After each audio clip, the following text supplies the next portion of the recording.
পুরুলিয়া জেলার নিতুড়িয়া থানার সিপিআইএমের নিতুড়িয়া এরিয়া কমিটির পক্ষ থেকে রবিবার বিকালে সরবড়ি মোড়ে অবৈধ মদ কারখানার বিরুদ্ধে ও সরকারিভাবে বালিঘাট চালানোর দাবি নিয়ে এক পথসভা ও মিছিল করে। ওই সভাতে নিতুড়িয়ার অবৈধ কারখানার মালিককে গ্রেপ্তার ও উপযুক্ত শাস্তি দাবি জানান। বক্তব্য রাখেন নিতুড়িয়া এরিয়া কমিটির সম্পাদক মদন মণ্ডল, সিআইটিউ নেতা স্বপন মণ্ডল, জেলা কমিটির সদস্য গণেশ পৌরি, সুদর্শন চক্রবর্তী সহ অন্যান্য নেতৃবর্গরা। সকলেই বক্তব্যে উঠে আসে অবিলম্বে মদ কারখানার মালিককে গ্রেপ্তারের দাবি জানান। যদি দোষীদের উপযুক্ত শাস্তি না হয় তাহলে তারা আগামী দিনে বৃহত্তর আন্দোলন ও থানা ঘেরাও করার কথা ঘোষণা করেন। তারা দোষীর শাস্তির দাবিতে সরবড়ি মোড়ে এক মিছিল করে। সিপিএমের নেতা মদন মণ্ডল জানান, অবৈধ মদ কারখানার মালিককে গ্রেপ্তার করতে হবে এবং সরকারিভাবে সব এলাকায় বালি চালাতে হবে যাতে সাধারণ মানুষ কাজ করতে পারবে।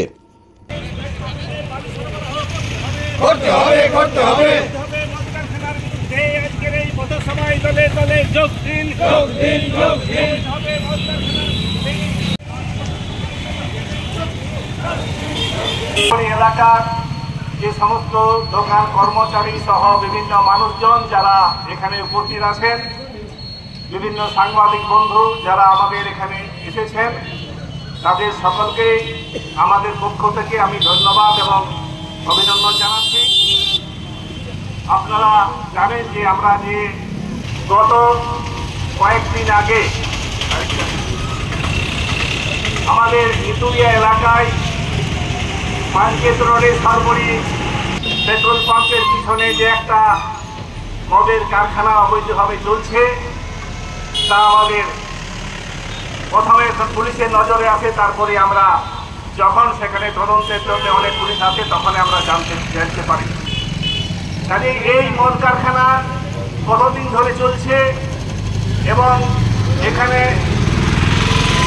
মদ তারা কীভাবে বিক্রি করছে, কীভাবে এখানের মদ পাচার হচ্ছে, তা এলাকার মানুষ কতদিন আগে জানে বুঝতে পারবো না, কিন্তু পুলিশ প্রশাসনের এটা নজরে ছিল কিনা আমাদেরও জানা নেই।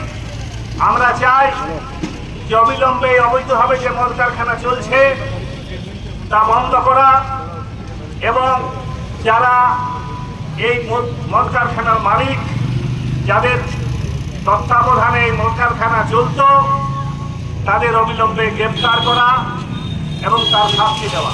যে এছাড়াও আমাদের নিতুড়িয়া এলাকায় আমাদের অনেকগুলো বালিঘাট আছে,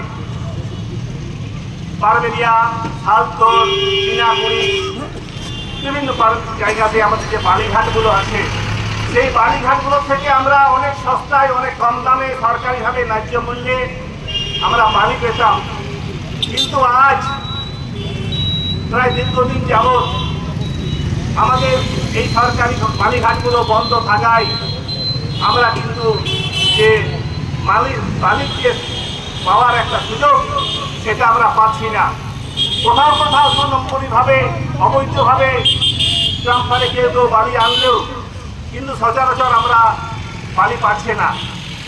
ফলে যে সমস্ত সরকারিভাবে আবাস যোজনার কাজ, যে সমস্ত রাজমিস্ত্রি, যে সমস্ত যারা রাজমিস্ত্রি জোগাড়ে বিভিন্ন সিমেন্টের দোকান, হার্ডওয়্যারের দোকান, যারা প্রায় দীর্ঘদিন যাবৎ আজকে বসে আছে, মানুষের হাতে কাজ নেই।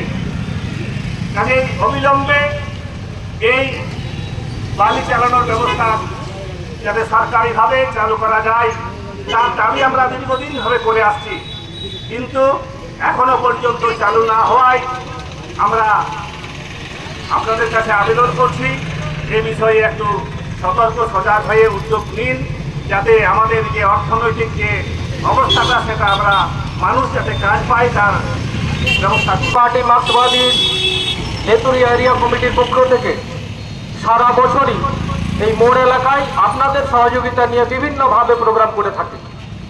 আমাদের আজকের সভাপতি আজকের যে আলোচনা, আজকের যে জন্য পথসভা, সেটা উনি বলেছেন। আজকে মূলত নিতুড়িয়া এলাকায় আমাদের প্রশাসনিক যে ব্যর্থতা, সামাজিক অবক্ষয়, শিক্ষার অবনতি, বিভিন্ন দুর্নীতি রাখা, সেগুলো যেভাবে মাথাচাড়া দিচ্ছে তার বিরুদ্ধে আমরা আজকে এই পথসভার আয়োজন করেছি। জানেন, গত কয়েকদিন আগে সরবড়ি মোড় এলাকায়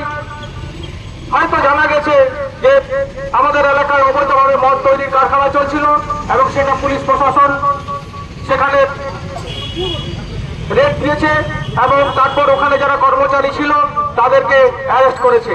কিন্তু আমাদের দাবি হচ্ছে এই কারখানা কবে থেকে চলছে, কেন চলছে, কিভাবে চলছিল, তাতে বৈধ লাইসেন্স আছে কি না আছে, সেই সব পুলিশ তদন্ত করছে কি না করছে।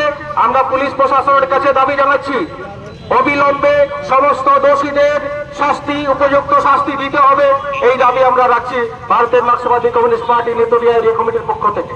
এই ব্যবস্থাপনায় আমরা এখানে যাতে ন্যায্য মূল্যে মানুষ এই দামোদর নদের বালি পায় তার ব্যবস্থা করার জন্য আমরা এই প্রশাসনের কাছে দাবি জানাচ্ছি। বহু মানুষই জানেন যে একটা 75 আর 25 এই অঙ্কের একটা ভাগ গোটা পশ্চিমবঙ্গ ব্যাপী এটা ছড়িয়ে আছে। দুর্নীতি করো, 75 ভাগ পাঠিয়ে দাও, 25 ভাগ নিজের কাছে রাখো, অতএব তুমি সাধু। তাহলে এলাকায় দুর্নীতি করার ক্ষেত্রে কোনো বাধা থাকবে না। আমরা মনে করছি এই যে কয়েকদিন আগে যে অবৈধ মদের কারখানা ধরা পড়েছে সেখানেও 75-25 ভাগ আছে কিনা সেটাও আমাদের খুঁজে বের করা দরকার, এটাও আছে কিনা। এবং আমরা বিভিন্ন জায়গায় দেখছি যে তদন্তের নামে যারা নিরীহ মানুষ, যারা পেটের জ্বালায় কাজ করে, যারা পেটের জ্বালায় বিভিন্ন কাজ করতে বাধ্য হয়, আক্রমণ হয় তাদের উপরে। আমরা এই দুটি যে মদ কারখানা, সেই দুটি মদ কারখানাতেও আমরা দেখেছি যে যারা পেটের দায়ে বিভিন্ন রাজ্য থেকে যারা কাজ করতে এসেছেন তারা অ্যারেস্ট হলেন, কিন্তু যিনি মদ কারখানা চালাচ্ছিলেন, যার জায়গায় মদ কারখানা, তারা বহাল তবিয়তে এখনো ঘুরে বেড়াচ্ছেন, তাদের বিরুদ্ধে কোনো অ্যাকশন আমরা এখনো পর্যন্ত দেখতে পাচ্ছি না। দ্বিতীয় কথা আমাদের এইটাই, আমি শুনছিলাম পুলিশ প্রশাসনের যারা আছেন, কর্তা ব্যক্তি যারা আছেন, তাদেরই বক্তব্য, আমাদের বক্তব্য না, যে যে ধরনের মদ কারখানা তারা দেখেছেন ভিতরে ঢুকে নাকি তারাই চমকে গেছেন। এত এত স্টক, এত এত সরঞ্জাম, এত এত মাল মশলা, তারাই চমকে গেছেন। আমরা তো চমকে যেতেই পারি। আমাদের প্রশ্ন, যদি আপনি চমকে যান তাহলে এই কারখানা নিশ্চয়ই একদিনে গড়ে ওঠেনি, দীর্ঘদিন ধরে কারখানাটা চলছিল। এতদিন আপনারা কি ঘুমোচ্ছিলেন? এতদিন আপনারা দেখতে পাননি যে কোথায় কোন কারখানা চলছিল? নাকি এখানেও 75-25 কোনো গল্প আছে? সেটাও আমাদের খুঁজে বের করা দরকার। শুধু এইটা না, আমরা দেখলাম কয়েকদিন আগে পুরুলিয়ার বুক দিয়ে গাঁজা পাচার হয়ে গেল, ধরল পুলিশের পুলিশ বাহবা করছেন, আমরা মদ ধরেছি, আমরা গাঁজা ধরেছি। আমাদের প্রশ্ন, চলছে কেন? পুরুলিয়ার বুক দিয়ে গাঁজা পাচার হয়ে গেল, পুলিশ ধরলো, এরপর মদের পর গাঁজা, এরপর কি আমাদেরকে আমরা যেমন দেখি দক্ষিণ 24 পরগনা, উত্তর 24 পরগনা, হাওড়া সহ বিভিন্ন জেলায় আমরা খবরের কাগজে পড়ি, আজকে অস্ত্র কারখানা ধরা পড়েছে, আজকে বোমা কারখানা ধরা পড়েছে, আজকে আরো অবৈধ বিভিন্ন ধরনের বিষয় ধরা পড়েছে। আজকে কি নিউক্লিয়ার বুকও আমাদেরকে আগামী দিনে দেখতে হবে কোন অস্ত্র কারখানা? আগামী দিনে আমাদেরকে কোনো দেখতে হবে বোমা কারখানা। আর পুলিশ বলবে আমরা বিশেষ সূত্রে খবর পেয়ে আমরা এখানে রেড করলাম, আমাদের সাফল্য, আমরা এটা ধরতে পেরেছি। বিশেষ সূত্রে যদি খবর পেতে হয় তাহলে আপনাদের ভিজিলেন্স ডিপার্টমেন্ট, আপনাদের যে বিভিন্ন দপ্তর আছে, তারা কি নাকে তেল দিয়ে ঘুমোচ্ছে? তাদের কাজ কি? তারা কেন এতদিন পর্যন্ত ধরতে পারলো না? নাকি গায়ে হাত দেওয়া যাচ্ছে না?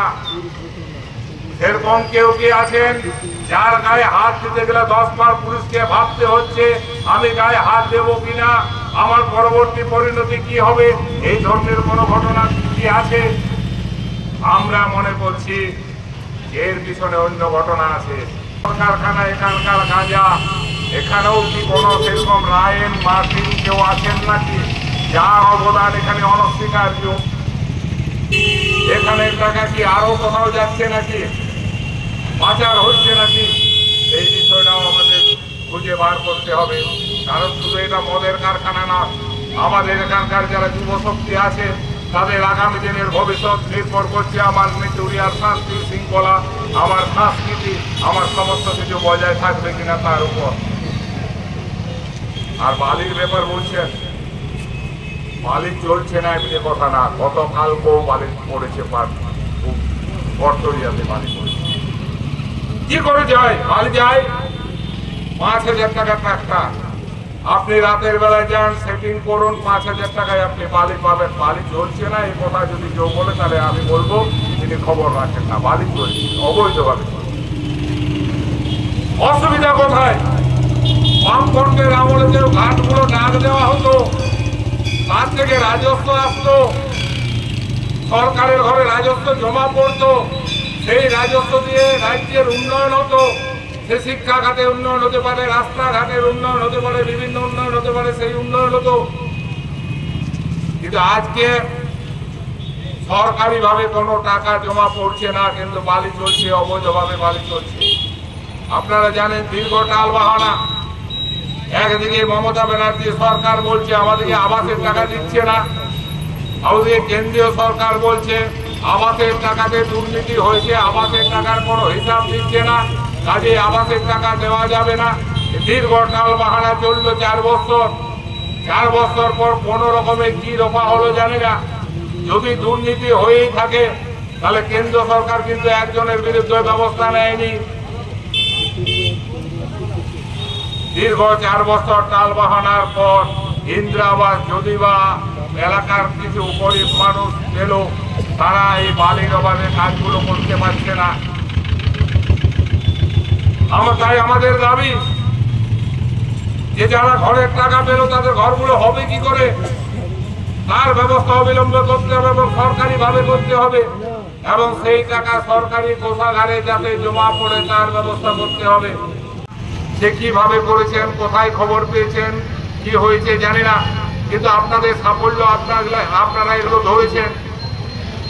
কিন্তু এরপরও আগামী দিনে বোমার কারখানা, আগামী দিনে অস্ত্রের কারখানা, আগামী দিনে আরো অবৈধ কোনো বিষয় যেন আমাদেরকে দেখতে না হয়, তার জন্য উপযুক্ত ব্যবস্থা এখন থেকে গ্রহণ করুন, যাতে খবর পেয়ে যারা এই কাজটা করছে এই ব্যবস্থাটা না তৈরি করতে হয়, অবস্থার যেমন না তৈরি হয়। অপরদিকে আমাদের আজকে আর একটা দাবি আমাদের আছে। আপনারা জানেন যে ঝনকা মোড় কয়েকটা কারখানাকে কেন্দ্র করে আজকে বড় একটা বাজার তৈরি হয়েছে। কয়েকশো সেখানে দোকানদার তারা করে কমলে খাচ্ছেন। আমাদের কাছে খবর আছে যে সেখানে নাকি একটি সাইডিং করা হবে এবং কারখানার ব্যক্তিগত সাইডিং। আমরা থানা ঘেরাও করব, আগামী দিনে আমরা থানা অবস্থান করব। কেউ যেন এটা না মনে করে যে সিপিআইএম শূন্য, সিপিআইএম এর এখানে পঞ্চায়েত নেই, সিপিআইএম এর এমএলএ নেই, সিপিআইএম এর এমপি নেই। কিন্তু মনে রাখবেন ৭৮ সালে যখন আমরা সরকারে আসি তখন আমাদের কোনো এমপি ছিল না, কোনো এমএলএ ছিল না, কিন্তু আমরা ৭৮ সালে আমরা পশ্চিমবঙ্গের সরকারটা দখল করেছিলাম মানুষের সহযোগিতা নিয়ে। সেই মানুষ কিন্তু এখন বুঝছেন, সেই মানুষ আমাদের সাথে আরো আসছেন। আমরা সাধারণ মানুষকে নিয়ে সাধারণ মানুষের আন্দোলনে আমরা আগামী দিনে থানা ঘেরাও, থানায় অবস্থান আমরা আবার আগামী দিনে আমরা করবো। আমরা এখানে থেমে থাকবো না, এইটুকু বলে সকলকে অভিনন্দন জানিয়ে আমি আমার কথা শেষ। विभागीय भाई लोग हैं, सबसे हमारा सरवरी मोड़ में जो दुकानदार लोग हैं, जो कारखाना में तमाम हमारा केंद्रीय इलाका कारखाना का जो श्रमिक है, सब श्रमिक भाइयों से हम लोग का आज जो लोग हम लोग का वक्ता और सुन रहे हैं सबको हम लोग धन्यवाद देते हैं। और सुनिए, हम लोग आज जो महोत्सव कर रहे हैं इसका मूल उद्देश्य हमारे पार्टी सीपीआई पार्टी का तरफ से अभी जो वक्ताओं ने मूल्यवान এলাকায় অবৈধ মদ কারখানার বিরুদ্ধে আমাদের আন্দোলন চলবে। অবিলম্বে মদ কারখানা দোষী ব্যক্তিকে গ্রেফতার করতে হবে। মদ কারখানা কার সাথে চলছে পুলিশ প্রশাসন জবাব এলাকায় অবৈধ মদ কারখানা দোষী ব্যক্তিকে গ্রেফতার করতে হবে। এলাকায় অবৈধ মদ কারখানা দোষী ব্যক্তিকে গ্রেফতার করতে হবে। চুরিয়া এলাকায় যে এইভাবে অবৈধ মদ কারখানা চলছে, এটা যদি বলা হয় তাহলে আমাদের তো গোচরে ছিল না। যেদিন আমাদের প্রথম বিভিন্ন পুলিশের পক্ষ থেকে এটা আমাদের উদ্ধার হয়, সেদিনই আমরা জানতে পারি যে এই সমস্ত কারখানা মানে অবৈধভাবে মদ কারখানা এখানে চলছে। আমরা এর বিরুদ্ধে যেদিন থেকে আমরা শুনেছি সেদিনের মানুষের মধ্যেও যেমন একটা গুঞ্জন শুরু হয়েছে, তেমনি আমাদের এলাকাতেও পার্টির পক্ষ থেকে আমরা এর প্রতিবাদ বিভিন্ন জায়গাতে আমরা করার চেষ্টা করছি এবং আগামী দিনে এই নিতুরিয়া এলাকায় যে অবৈধভাবে যে বিভিন্ন বিষয়গুলো চলছে তা আমরা লড়াই আন্দোলনে আমরা যাব। তবে বালি দাবি করছে এই জন্যে যে আমাদের দীর্ঘদিন আমরা বামফ্রন্ট সরকার যখন ছিল আমরা দেখেছি আমাদের নিতুরিয়া এলাকায় আমাদের অনেকগুলো বালিঘাট আছে, আমাদের পারবেদিয়ায় বালিঘাট আছে, চিনাকুড়ি মোড়ে বালিঘাট আছে, আমাদের এদিকে নারায়ণপুর এলাকায় সালতুর দিকে আমাদের বালিঘাট আছে। এখান থেকে মানুষ ট্রাক্টর লরি ইত্যাদির মধ্য দিয়ে আমরা বালি পেয়েছি খুব সরকারিভাবে এবং সেটা ন্যূনতম মূল্যে, এবং তার জন্য একটা রাজস্ব সরকারের ঘরে যেত। কিন্তু এখন যা দেখছি তাতে খুব মানে অবৈধভাবে নিতে হচ্ছে। আমাদের প্রয়োজন হলে আমাদেরকেও নিতে হচ্ছে, এবং সেখানে যদি কোনো গরিব মানুষ তার এক লরি দরকার কিন্তু সে এক লরি পাচ্ছে না, তাকে আবার সে দাম ভাড়া দিতে হচ্ছে।